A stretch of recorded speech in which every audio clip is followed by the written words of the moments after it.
Mais dans des cas vrais, si vous cherchez à gagner 10 000, il faudra prendre des positions importantes. Si vous cherchez à gagner 20 000, vous allez devoir prendre des positions importantes.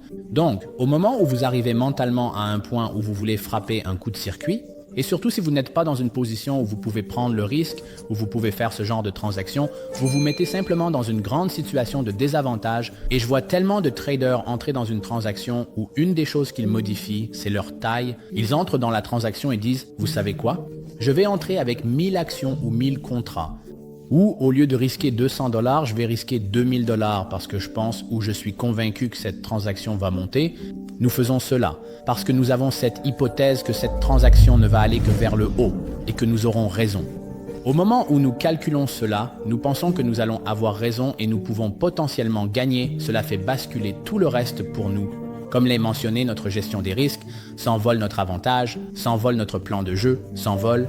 Et c'est juste quelque chose dans lequel vous ne voulez pas vous impliquer. Donc, la prochaine fois que vous entrez dans une transaction et on veut gagner de l'argent, dites « Voici ce que je suis prêt à risquer. Voici ma perte potentielle. Si j'ai tort, voici la perte que je suis prêt à prendre.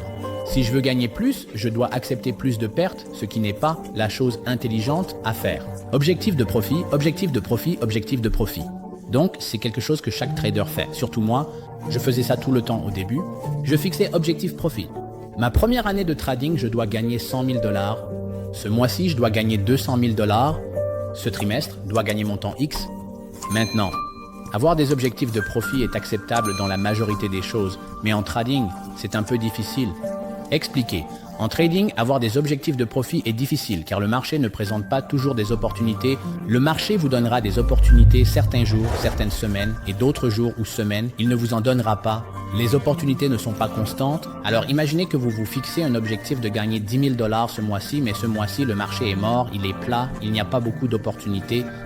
Mentalement, vous êtes conditionné à passer des transactions à des positions grandes pour atteindre votre objectif et cela conduit à prendre de mauvaises transactions, à surtrader, à prendre des positions trop importantes et ainsi de suite, qui cela met dans une mauvaise posture. Donc une chose que je recommande, c'est de ne pas avoir d'objectifs de profit. Au lieu de cela, ayez des objectifs comme « je veux affiner mon avantage ». Je veux m'améliorer sur les entrées, je veux m'améliorer sur les sorties, je veux augmenter ma taille progressivement, je veux ajouter une autre stratégie à mes livres de jeu. Faites de cela votre objectif. C'est sur cela que je me concentre. Ce sont mes objectifs, qui ne sont pas liés à l'argent. Les objectifs liés à l'argent en trading finissent par nous nuire. Et le dernier qui est en fait un peu contre-intuitif, mais vous devez comprendre comment naviguer à travers cela en suivant les alertes sur Discord, Telegram et ainsi de suite. Maintenant, je n'ai pas de problème avec les services d'alerte. Je n'ai pas de problème avec Telegram, Discord, peu importe. Bien sûr, c'est très bien. Maintenant, le problème que j'ai, c'est quand de nouveaux traders arrivent, regardent de quelqu'un qui alerte sur quelque chose, disant « j'achète ça, je vends ça, peu importe le cas », et ils ont tendance à copier, sans comprendre le mouvement, sans comprendre le risque, sans apprendre ou tirer quelque chose de cela. Numéro 1, la plupart du temps, ça ne fonctionne pas. Il y a très peu de personnes dont les services d'alerte sont vraiment corrects ou bons. Pour la plupart des gens, ce n'est pas bon. Et la deuxième partie de cela, c'est que lorsque vous entrez et que vous vous inscrivez à un bon système de services d'alerte, ou peu importe le cas, vous ne pouvez pas en tirer des leçons à moins de vous mettre dans la situation de dire « Eh bien, cette personne a acheté ici. Quoi ont-ils acheté ici ?» D'accord. Comment puis-je reproduire cela? Donc, tout ce que j'essaye de dire, c'est que si vous êtes dans des services, c'est bien, mais essayez juste d'apprendre le processus. Essayez d'apprendre comment cette personne prend réellement les trades, comment elle les exécute, quel est son processus de réflexion derrière tout ça. Ne vous inscrivez pas à un service d'alerte en disant « Eh bien, je vais juste copier ce qu'ils font et espérer gagner de l'argent ». Ce n'est tout simplement pas la réalité, je suis désolé de vous le dire. Donc, des éléments à éliminer dans votre trading. Et comme je l'ai dit, au début, les gars, quand les choses ne fonctionnent pas, parfois au lieu de compliquer les choses et d'en ajouter, commencez à en enlever.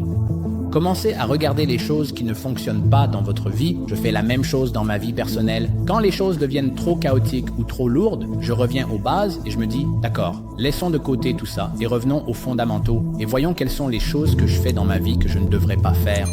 Une fois que je commence à les enlever un par un, ma vie commence à s'améliorer considérablement et la même chose se produit dans mon trading. Quand je traverse une période de baisse dans le trading, je traverse des baisses et je me dis, d'accord, quelles sont les choses que je dois arrêter de faire?